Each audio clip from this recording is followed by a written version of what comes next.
चिनाब की लहरों में इस वक्त सिर्फ पानी नहीं बह रहा, बल्कि पाकिस्तान की बेचैनी, डर और हताशा भी साफ दिखाई दे रही है।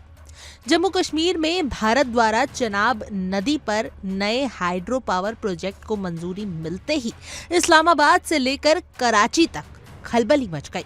जिस देश ने दशकों तक भारत के खिलाफ आतंक को हथियार बनाया, वही पाकिस्तान आज पानी को हथियार बनाने का रोना रोता नजर आ रहा है। लेकिन हकीकत ये है कि भारत का एक विकासात्मक फैसला पाकिस्तान के खोखले तंत्र और शर्मराती हालत को पूरी दुनिया के सामने बेनकाब कर रहा है।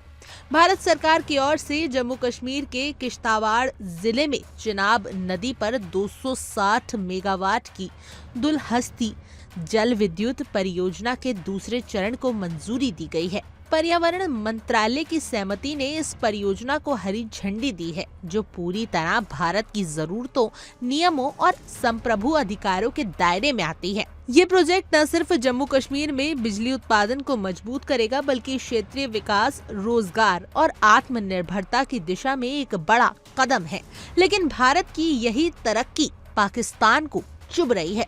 पाकिस्तान पीपल्स पार्टी की सांसद शेरी रहमान ने भारत के इस फैसले पर सोशल मीडिया प्लेटफॉर्म एक्स पर तिलमिलाहट भरा बयान दिया है।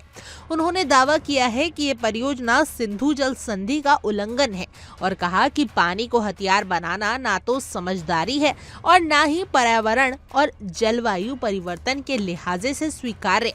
लेकिन सवाल ये है कि जिस पाकिस्तान ने वर्षों तक आतंकवाद को नीति बनाया, भारत के निर्दोष नागरिकों पर हमले कराए, वह आज नैतिकता और पर्यावरण की दुहाई किस मुंह से दे रहा है।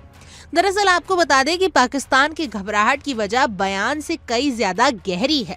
आर्थिक बदहाली से जूझ रहा पाकिस्तान आज कंगाली के कगार पर खड़ा है। IMF से कर्ज, महंगाई, बेरोजगारी और राजनीतिक अस्थिरता ने देश की कमर तोड़ दी है। ऐसे में भारत का हर मजबूत कदम, हर नया प्रोजेक्ट पाकिस्तान को अपनी नाकामी का आईना दिखा देता है। चिनाब पर भारत की परियोजना पाकिस्तान को एक एहसास दिला रही है कि अब भारत न दबाव में आने वाला है और न ही खोखली धमकियों से रुकने वाला है। आपको बता दें कि इसी साल अप्रैल में पहलगाम में हुए आतंकी हमले के बाद भारत ने पाकिस्तान के साथ सिंधु जल संधि को नीलबीत कर दिया था। ये फैसला भारत की रणनीतिक शक्ति और स्पष्ट संदेश का हिस्सा था कि आतंक और बातचीत एक साथ नहीं चल सकते।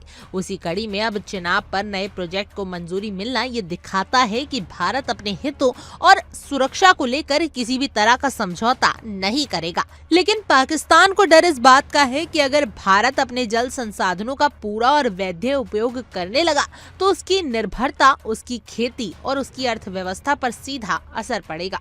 लेकिन इस डर की जिम्मेदारी भारत पर नहीं, खुद पाकिस्तान की नीतियों पर है। दशकों तक भारत विरोध, सैन्य जुनून और आतंकवाद में पैसे झोंकने वाला पाकिस्तान आज अपने ही बनाए गड्ढे में गिर चुका है। जब देश की जनता रोटी, बिजली और पानी के लिए तरस रही हो, तब भारत की विकास योजनाएं उसे और ज्यादा बोना महसूस कराती हैं। भारत का ये प्रोजेक्ट किसी के खिलाफ नहीं, बल्कि अपने नागरिकों के लिए है। ये साफ तौर पर भारत के अधिकार क्षेत्र में है और अंतर्राष्ट्रीय नियमों के तहत है। पाकिस्तान की बयानबाजी सिर्फ एक कोशिश नहीं, अपनी नाकामी, कंगाली और अंदरूनी संकट से ध्यान हटाने की है। लेकिन सच्चाई ये है कि अब दुनिया इन घिसे पिटे आरोपों पर यकीन करने को तैयार नहीं है। चिनाब पर उठता ये प्रोजेक्ट भारत के आत्मविश्वास और पाकिस्तान की हताशा का प्रतीक बन चुका है। एक तरफ भारत विकास, ऊर्जा और आत्मनिर्भरता की ओर आगे बढ़ रहा है, वहीं दूसरी तरफ पाकिस्तान बयान, शिकायत और रोने धोने तक सिमट गया है। ये तस्वीर साफ है, जो देश आगे बढ़ता है वही फैसले करता है और जो पीछे छूट जाता है वह सिर्फ शोर मचाता है। भारत आगे बढ़ चुका है और पाकिस्तान वहीं का वहीं कंगाल और बेबस है। बहरहाल आपकी इस खबर पर क्या कुछ राय है, हमें कमेंट करें और जरूर बताएं। और ऐसी और तमाम देश और दुनिया की खबरों के लिए आप इंडिया डेली को सब्सक्राइब कर लीजिए।